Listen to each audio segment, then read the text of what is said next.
अलैकुम। तमाम सामाईन को खुशामदीद। Sulphide part 3। वो अपने कपड़े बैग में रख रहा था जब दरवाजे पे दस्तक हुई।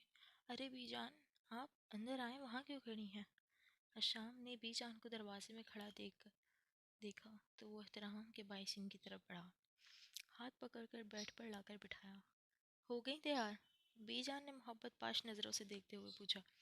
जी बीजान, बस मुकम्मल हो गई है। वो मुस्कुराया था। तुम भी चले जाओ, घर एक बार फिर खाली हो जाएगा। मदिहा भी तो 3 माह बाद चक्कर लगाती है और रोहान तो आता ही अपनी मर्जी से। मैं तरस जाती हूँ तुम लोगों का चेहरा देखने के लिए। बीजान अफसरदा थी। अरे आप उदास ना हो मेरी प्यारी माँ जान। मैं रोज़ाना आपको फ़ोन किया करूँगा और आरजे से भी कहूँगा कि जल्दी जल्दी चक्कर लगा लिया करें।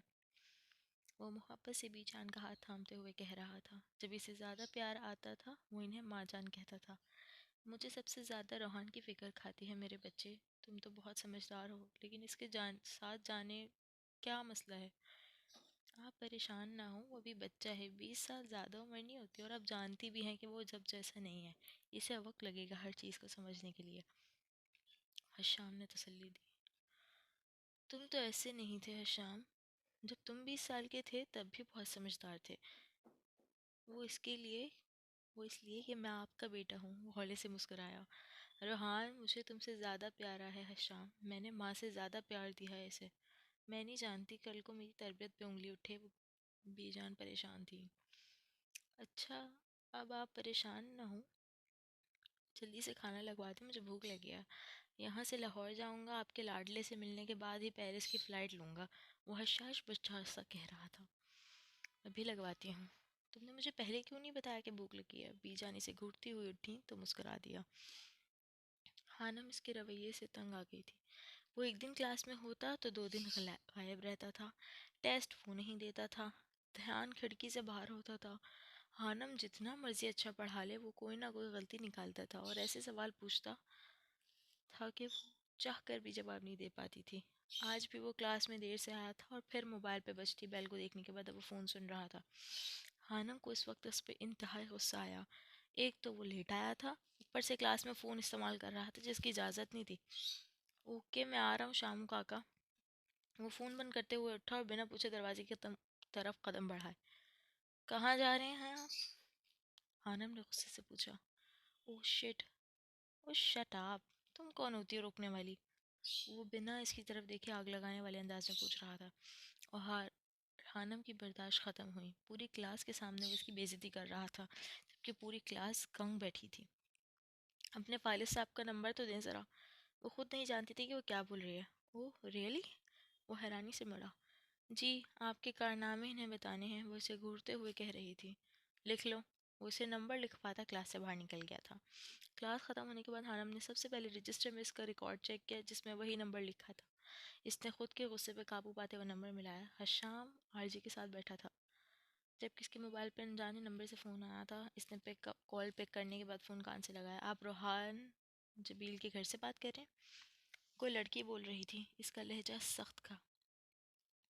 जी, लेकिन आप? वो इतना ही कह पाया था। मैं इसके कॉलेज से मिस उम्मे हानम बात कर रही हूँ। मुझे आपके बेटे के मुतालिक ज़रूरी बात करनी है।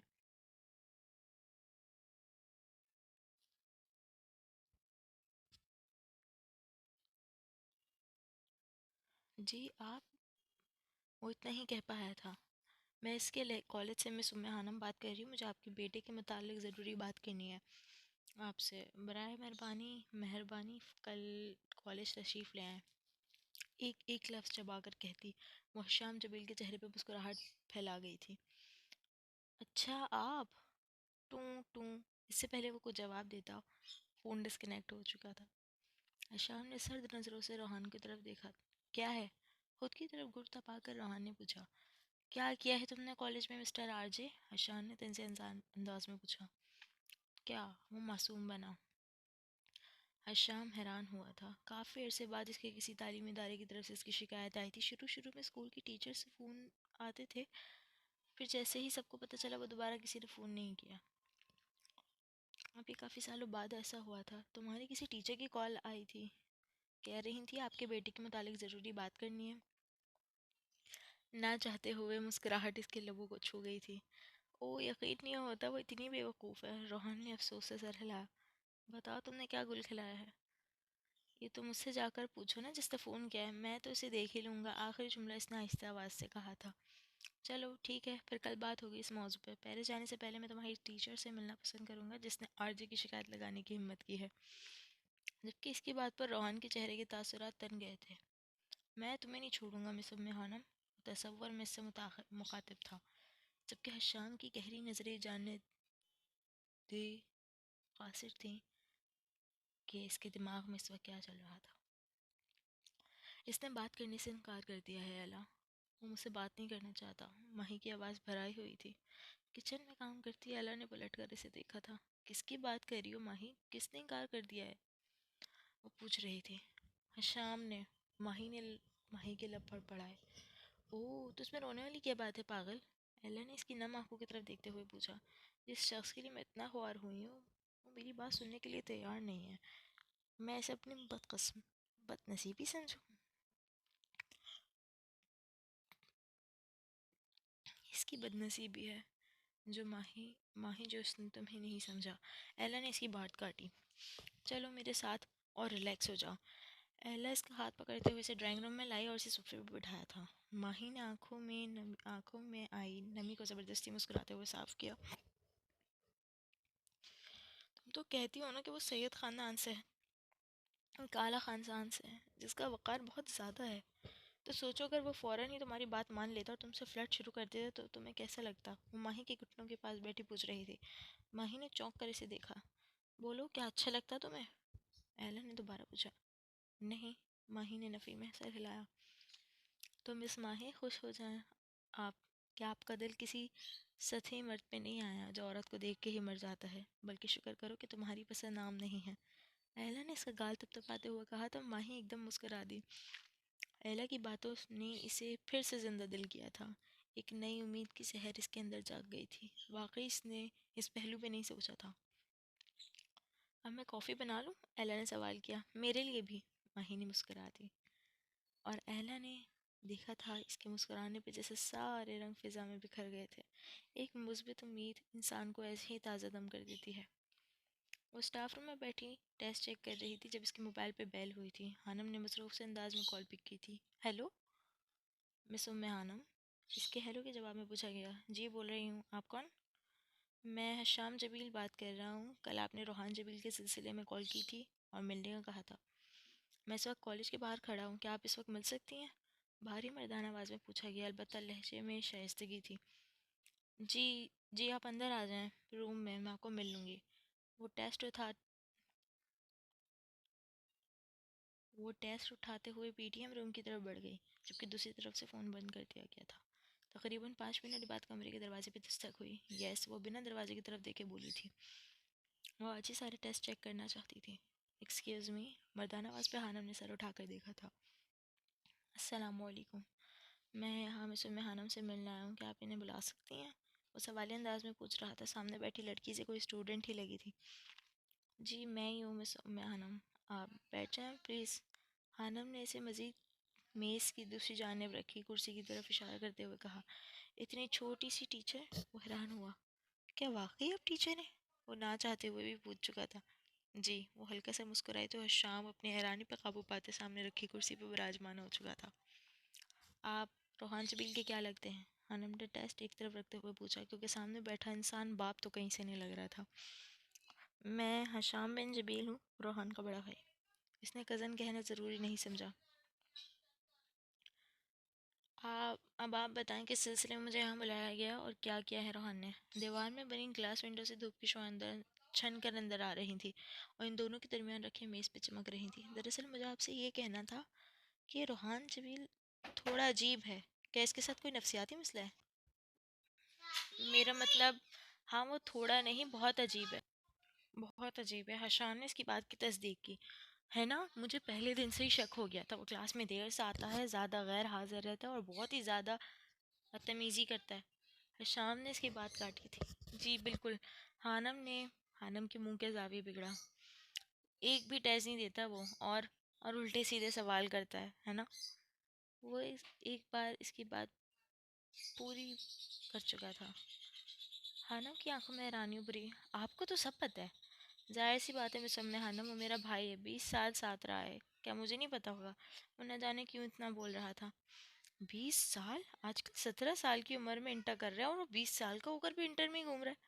हानम ने अपनी तरफ से बात बड़ी की थी और हशाम जबील ने मुश्किल से अपना कहकहा जब्त किया था।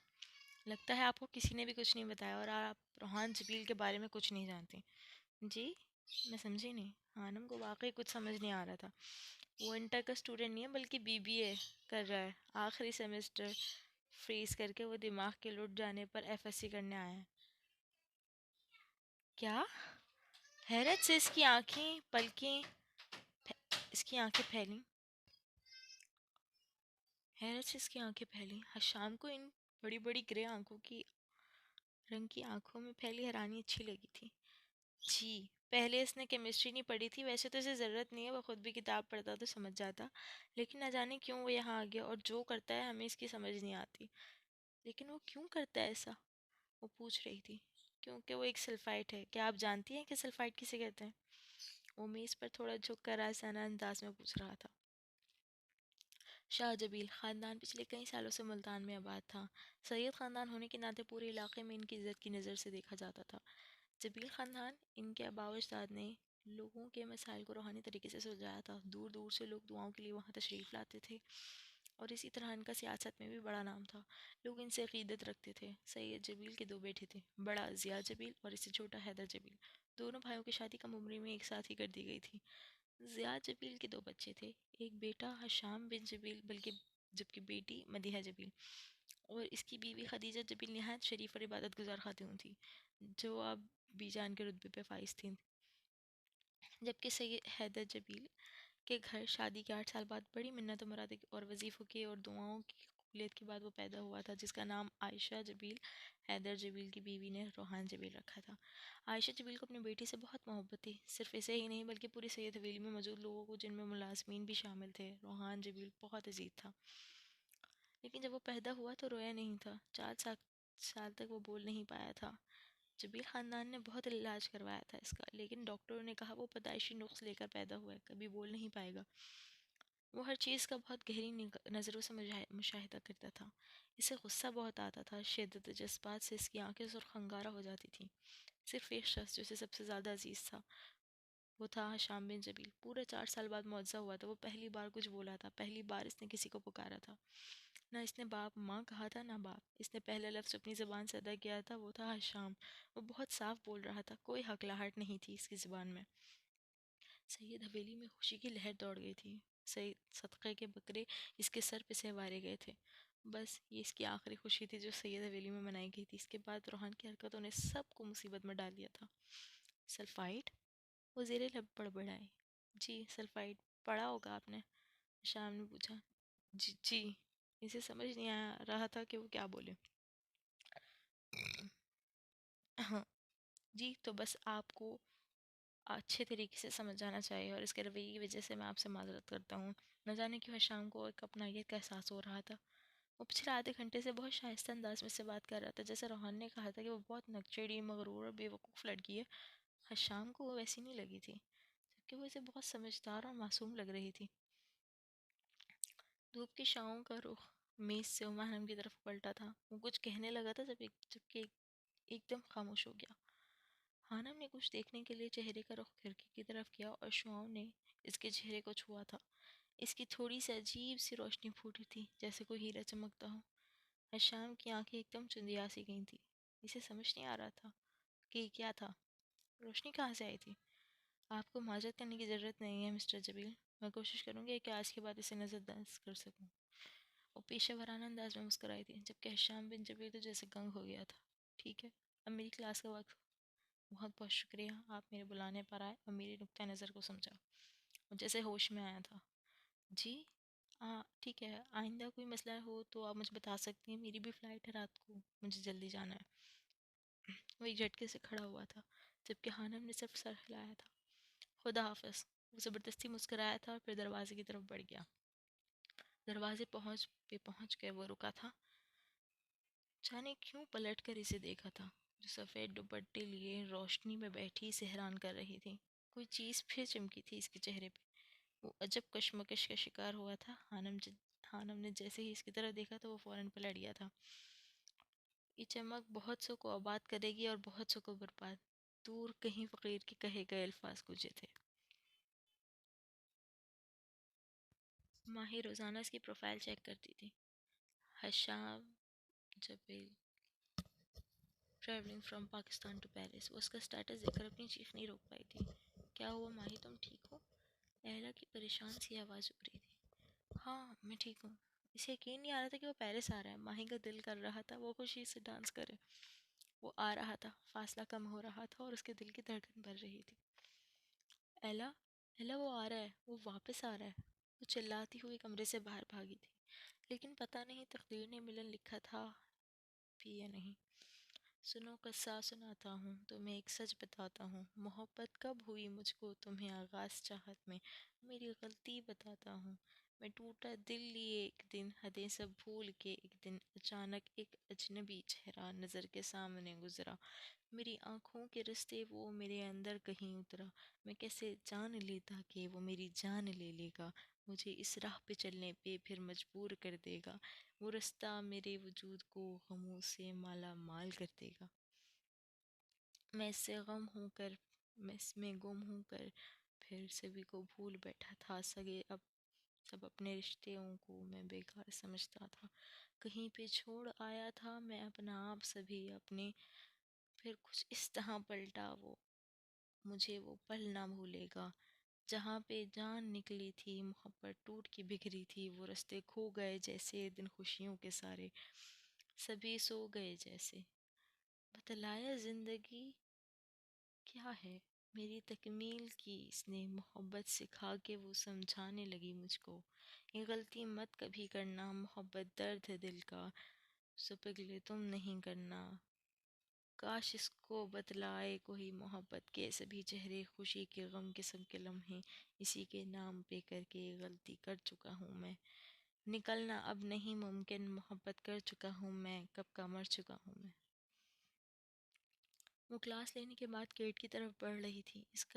आज इसका अकेडमी में टेस्ट था। वो जल्द से जल्द वहाँ पहुँचना चाहती थी।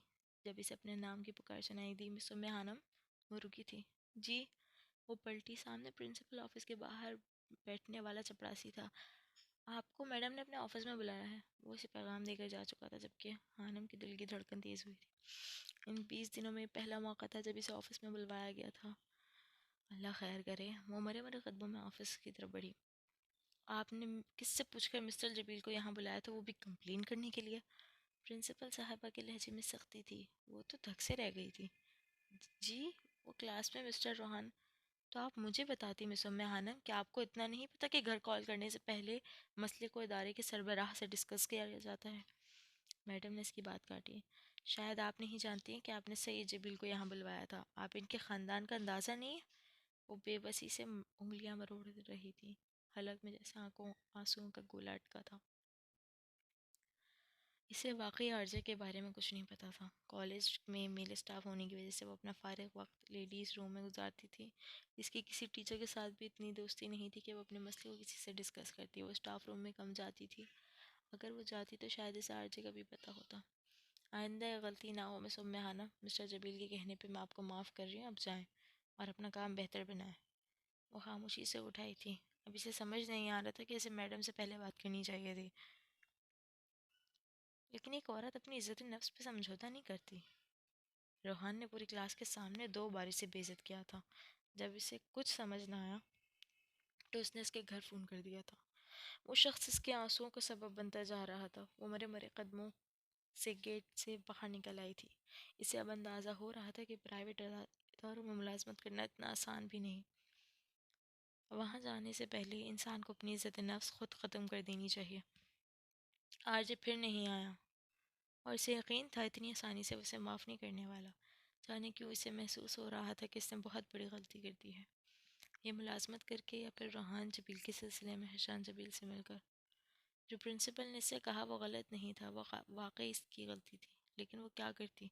वो रोहान जबील इसकी गली की हड्डी बन गया था।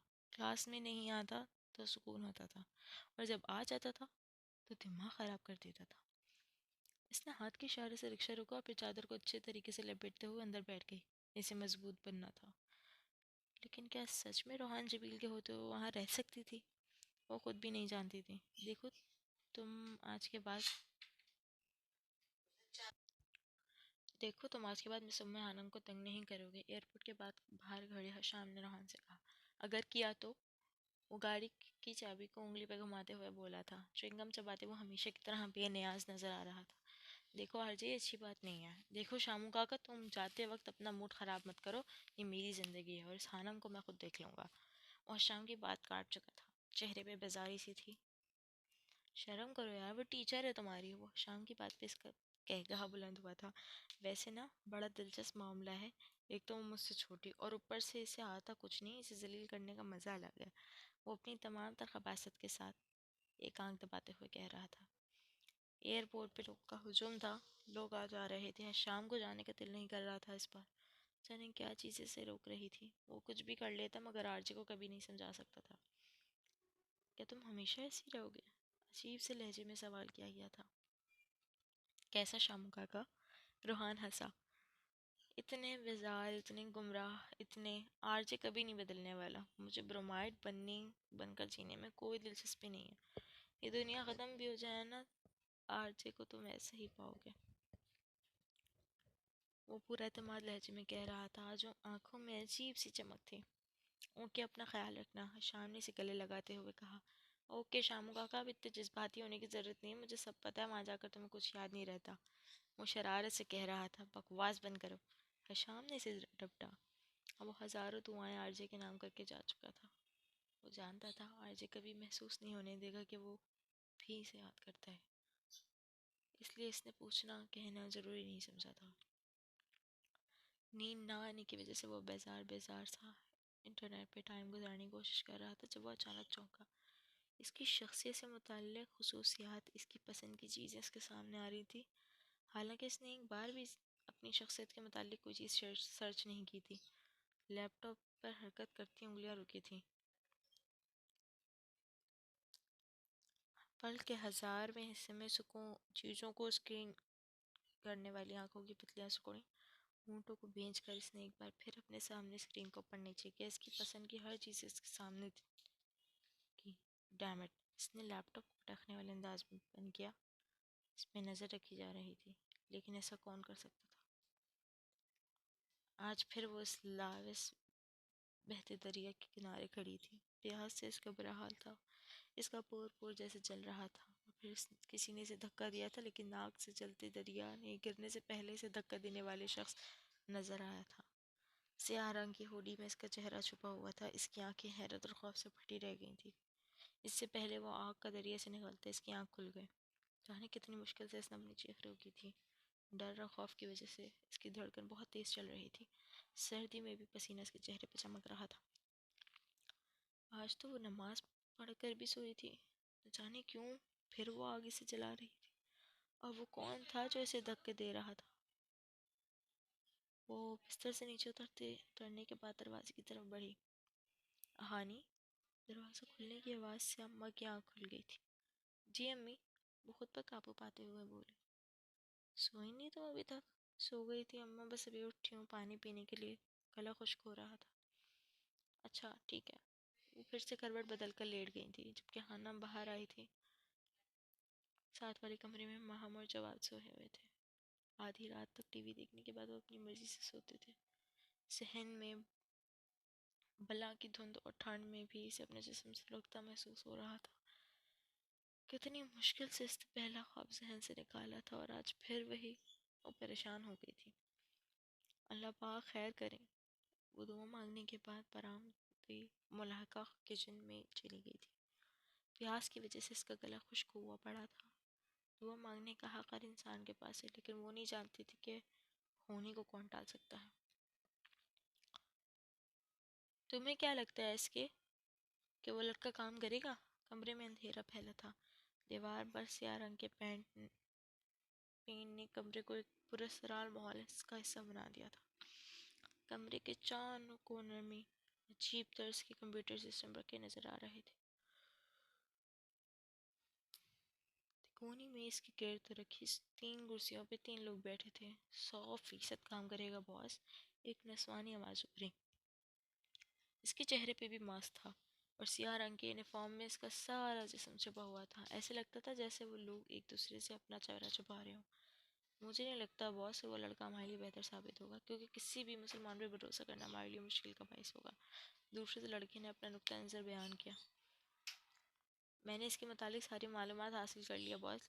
हम इसे एक अच्छे हथियार के तौर पे बेहतर तरीके से इस्तेमाल कर सकते हैं। लड़की अपनी बात पे कायम थी। कुछ दिन और मुशाहिदा करो, जैसे ही यकीन हो कि वो एक अच्छा हथियार बन सकता है फिर बताना। और आदमी शायद इनका बॉस था। वो अपनी बात मुकम्मल होने के बाद उठा और दीवार की तरफ बढ़ गया। दीवार के सामने पहुंचने हुए एक दरवाज़ा खुला और वो अंदर कहीं गायब हो गया था। आज वो पक्का इरादा करके आई थी कि कुछ भी हो इसने रोहान जुबैल को मुकम्मल नज़रअंदाज करना है और जितना हो सके इससे एहतियात करनी है। 9 बजे वो कॉलेज पहुंच जाती थी। इसे सिर्फ 2 लेक्चर लेने होते थे। दोनों एक ही क्लास के, एक केमिस्ट्री थ्योरी का था और एक प्रैक्टिकल का। बाकी वक्त इसे बैठ बैठ के गुजारना पड़ता था। ना वो देर से आ सकती थी और ना ही पहले जा सकती थी। ये कॉलेज के कवानीन के ख़िलाफ़ था। पहला लेक्चर 10 बजे शुरू होता था और दूसरा 12:30। लेक्चर अच्छी तरह तैयार करने पे वो क्लास में दाखिल हुई। रशना प्रिंसिपल की बेटी और आरजिफ के फ्रेंड एक दिन आने के बाद दोबारा नज़र नहीं आई थी। अलबत्ता रोहान जबेल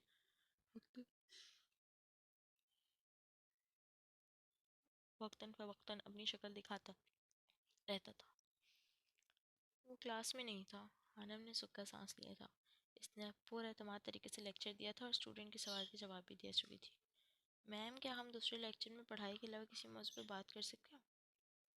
ये हफ्सा थी जो बहुत ही अच्छी और बाअदब बच्ची थी। जी क्यों नहीं, मुझे लगता है हर तरह के मौजू पर बात करना। हानम खुश दिली से मुस्कुराई थी, लेकिन इसे ये नहीं पता था कि वो तूफान दूसरे लेक्चर में मौजूद होगा। कैसे हो शाम बेटा, खैरियत से पहुंच गए थे ना तुम? बीजान ने से फ़ोन किया था। जी बीजान, अल्लाह का शुक्र खैरियत से पहुंच गया था। आप सुनाएं कैसी हैं, और हवेली में सब खैरियत है ना? सब खैरियत से है। रोहान कैसा है? बीजान को उसकी फ़िक्र ज़्यादा थी। वो पेरिस फ़ोन करके शाम से पूछ रही थी कि वो कैसे है, क्योंकि इसका ज़्यादा इल्म शाम को होता था। जी बीजान, वो ठीक है, वो वैसा ही है जैसा होना चाहिए। शाम ने फीकी सी मुस्कुराहट के साथ कहा था। क्या कर रहे हो तुम, खाना खा लिया तुमने? जी बीजान, कुछ देर पहले यूनिवर्सिटी से आया था, फिर खाना खाया, घर में ही ऐसा कि नमाज़ पढ़ी है। अभी आपको फ़ोन करने वाला था लेकिन पहले आपका आ गया। माशाल्लाह मेरा बच्चा, अल्लाह तुम्हें सलामत रखे और सैयदों के नक्शे कदम पे चलने की तौफीक दे। आमीन। बीजान ने बैठे बैठे से ढेरों दुआएं दे डाली थी। कुछ देर मजीद बात करने के बाद बीजान ने फ़ोन बंद किया था। मुस्कुराता हुआ बिस्तर पे लेटा था। हर बाहर की तरफ बारी ने पूरे पेरिस को अपनी लपेट में लिया हुआ था। इसने आंखें बंद की थीं जब इसके कानों में आवाज़ टकराई। वो लेक्चर पे बिल्कुल ध्यान नहीं देता। एक तेज रोशनी की चमक की थोड़ी सी उभरी और पल में मधुम हो गई थी। शाम ने झट से अपनी आंखें खोली। उम्मे हानम का चेहरा इसकी निगाहों में घूम गया था। उलझा हुआ था। शायद इसे पूछना चाहिए था कि इसके चिन पे मोती जैसा क्या है जो एक चमकता है और फिर मधुम हो जाता है। उफ हशाम बिन जुबैल, किस बात को लेकर सोच में पड़ गए हो तुम? सो जाओ सुकून से। इसने खुद को डुबटा था और फिर आंखें मूंद ली थी। लेक्चर लेने के बाद वो कंप्यूटर लैब आ गई थी। इसे कुछ सवाल परेशान कर रहे थे, ख़ास तौर पर अपने ख्वाब। वो किसी को बताना नहीं चाहती थी कि इसे ख्वाब में आग जला देती थी। वो इसे आग में फेंक देता था, लेकिन वो ये जानना चाहती थी कि वो ख्वाब क्यों आते हैं। इसके पास इंटरनेट की सहूलत मौजूद नहीं थी, लिहाजा कॉलेज की लैब इसके लिए फ़ायदेमंद साबित हो रही थी। कंप्यूटर लैब में क्लास हो रही थी। गुड मॉर्निंग मैम, एक स्टूडेंट ने इसे देखते हुए कहा था। इतने दिनों में काफ़ी स्टूडेंट्स को अंदाज़ा हो गया था कि वो वहाँ टीचर, लिहाजा वो सलाम करते थे। सर, आपको कोई मसला तो नहीं होगा अगर मैं कंप्यूटर इस्तेमाल कर लूँ? आनम ने क्लास लेते सर से पूछा था। नहीं, कोई मसला नहीं, आप कर सकती हैं, शुक्रिया, वो मुस्कुराकर कहते हुए कोने में बैठ गई थी। हम ख्वाब क्यों देखते हैं? कंप्यूटर ऑन करने के बाद इसने गूगल पे सर्च किया था। नीचे बहुत से आर्टिकल, तहरीरें और कोटेशंस निकल आई थी। वो अपने मुताल्लिका तहरीर ढूंढ रही थी जब इसकी नज़र एक आर्टिकल पे पड़ी थी। और इस पर क्लिक करने के बाद इसे पढ़ना शुरू किया। रूस का पागलपन। कल मैं जिस कैफियत का शिकार हो गया था, इसको सरीह पागलपन ही कहा जा सकता है। अगर आप इस पर शक का इजहार करें तो मैं इसकी 5 वजूहात पेश करूंगा। मुझे वो चीज़ें नज़र आ रही थी जो मौजूद ही नहीं थी। वो सुनाई दे रहा था जो कोई कह ही नहीं रहा था। मैं इन चीज़ों को समझ नहीं पा रहा था जिनका होना ना होना मुमकिन ही नहीं। मुझे वक्त, जगह और अशख़ास के बारे में कन्फ्यूजन हो रही थी। मेरी जज्बाती कैफियत में तेज़ी से तब्दीली आ रही थी। मुझ पर बीते तजुर्बात मेरी याददाश्त से हो गए थे और शुक्र है कि ऐसा हुआ। Hallucination, delusion, disorientation, effectively level है एंड एमनेसिया, ये पांचों कैफियत मुझ पे तारी थी और ये आज मेरे साथ फिर हुआ होगा। और आपके साथ भी मैं ख्वाब देख रहा था। इस बारे में हमें अभी कुछ मालूम होना शुरू हुआ है, लेकिन दिमाग की ये हालत जो रेम नींद कहलाती है और उसके साथ होने वाले ये जहनी तजर्बात जिसको ख्वाब कहा जाता है, न सिर्फ नॉर्मल बायोलॉजिकल और नफ्सियाती हालतें हैं बल्कि इंतहाई ज़रूरी भी। 50 और 60 की दहाई में खोपड़ी पर इलेक्ट्रोड रख कर की जाने वाली रिकॉर्डिंग से साइंसदानों को पहली बार दिमाग में हालत ख्वाब जारी एक्टिविटी का अंदाज़ा होना शुरू हुआ। लेकिन इस दौरान दिमाग की 3 डायमेंशनल तस्वीर बनाने के लिए हमें 21वीं सदी में दिमाग की इमेज वाली मशीनों का इंतज़ार करना पड़ा। और ये शानदार मनाजिर इस काबिल थे कि इनके लिए इतना तवील इंतज़ार किया जाए। इससे होने वाले ब्रेक थ्रू से सेगमेंट फ्राइड के ख्यालात गलत साबित हो गए, जिनका ताल्लुक नामुकम्मल ख्वाहिशात से था। एक सदी तक ये साइकोलॉजी और साइकेट्री पछा रहे थे। फ्राइड की थ्योरी में कुछ अच्छी बातें थीं, लेकिन इनमें गहरी कमजोरियाँ थीं। डेमलिन की न्यूरो साइंसी निगाह से हम साइंसी लिहाज से टेस्ट एबल थ्योरीज देने के काबिल हो गए हैं कि हम ख्वाब कैसे देखते हैं, किस चीज़ के बारे में देखते हैं और सबसे अहम कि क्यों देखते हैं। जब हम इलेक्ट्रोड के जरिए दिमाग की एक्टिविटी को देखते हैं तो एक शोर सुनाई देता है, जैसे किसी स्टेडियम में तमाशाई अपनी अपनी बोलियां बोल रहे हों और ये नहीं पता लगता कि कौन सी आवाज़ कहाँ से आ रही है, कौन सा हिस्सा खामोश है और किस स्टैंड से ऊंचे नारे लग रहे हैं।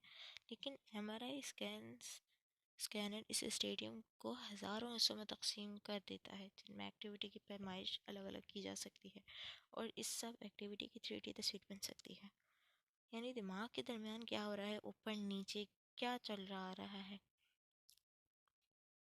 पहली बार इन गहरे स्ट्रक्चर्स तक पहुंचना मुमकिन हुआ जो पहले छुपे हुए थे। जब ख्वाब शुरू होता है तो एमआरआई स्क्रीन दिखाई देती है। स्कैन दिखाता है कि कई रोशनियां जल उठी। 4 ऐसे हिस्से हैं जहां ज़्यादा एक्टिविटी है दिमाग के पिछले बिछड़े हिस्सों में, जिनसे हम देख सकते हैं। मोटा कॉर्टेक्स में जो हरकत करने वाला हिस्सा है,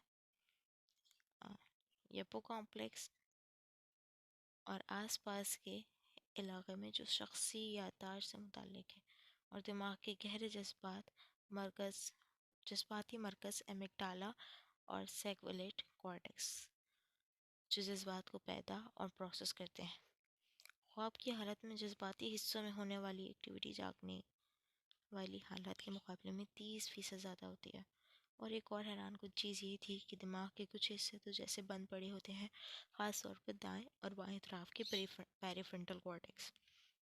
ये वो हिस्सा है जो दिमाग के चीफ एग्जीक्यूटिव का काम करता है, सोच को तरतीब देता है और मुंतवी रखता है। ख्वाब को हम ऐसी हालत कह सकते हैं जहाँ हरकत, जज्बात, बसारत और याददाश्त तो एक्शन में है, लेकिन मंतक का ख़ास दखल नहीं। अब हम ख्वाब की दुनिया को करीब से जांचने के काबिल हो गए हैं। हम ये बता सकते हैं कि ख्वाब में जज्बात की शिद्दत है या दौड़ भाग ज़्यादा है, लेकिन क्या हम ख्वाब के नीचे से पढ़कर ये बता सकते हैं कि ख्वाब किस बारे में है? कोई खातून है या गाड़ी है या फिर खाने की चीज़ें नज़र आ रही हैं। जो जो वो तहरीर पढ़ रही थी, इसकी आंखें चमक रही थी, इसके इर्द गिर्द क्या हो रहा था वो सब भूल गई थी। जापान में 2023 में डॉक्टर यूकी आसो कौमी टाने की तहकीकाती टीम ने इस कोर्ट को पहली बार खोला और हमें एक मुश्किल एथिकल मुकाम पर ले गए। ये सिर्फ 3 अफराद पर किया गया और नताज इब्तदाई शक्ल में है। इसमें इन अफराद के कई रोज़ तक एमआरआई स्कैन किए गए। जब ये सूझ जाते थे तो ख्वाब के बाद इनको जगा कर पूछा जाता था कि उन्होंने क्या देखा। ख्वाब की रिपोर्ट ली जाती थी और इसमें बड़ा कांसे का मुजस्समा देखा। मैं एक छोटी पहाड़ी पे था और नीचे घर, सड़कें और दरख्त थे।